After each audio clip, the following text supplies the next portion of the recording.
Mwiriwe. Twiriwe iwanyu. Oya. None urambaza iki? Nashakaga ko mwafasha mukandangira ku muntu ngiye kureba kuko ntabwo mpazi. Urandebye usanga ndi icyapa kiyobora injiji n'abatazi aho bajya. Oya, wibifata nabi siko mvuze. Ahubwo nari ndi kuyoboza pe. Ahe. Urumva cyangwa ntago wumva? Ndumva rwose. Ariko hari nashonje. Tumuka mva imbere. Reka nkubwire. Gira vuba. Ubwiza bw'umukobwa ntibumubuza kuruha. Nanjye nanga imbwa ngahura nazo. Umugore w'inkunguzi acana umuriro ajunditse amazi. Imbwa y'inyagasozi niyoberana. Gute? Imoka nk'idafite shebuja. Ibitwenge by'inkoko bishirira mu kwayura kandi agahanga k'umugabo gahuma katavuze. Umugabo nyamugabo narangwa n'amagambo. Ariko bura mu mutwe ni zero.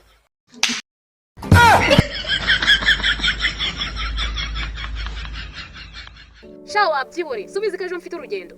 Nacomese pasi ngiye gutera ishyuho gakeya ihita ihora. Burya nturamenya amakuru. Iradisi. Cyawahora niki turi kwa match ya Man televiziyo itizima ngome. Ngo televiziyo irazima.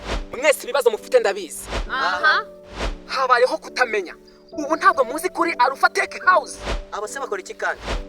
Bakora amatelefone, amaradiyo, amateleviziyo, mudasobwa, amapasi, hardware, software n'ibindi bikoresho bya electronic. Bakorera inyamasheke muri Macuba. Wowe hamagara kuri iyi nimero baragufasha.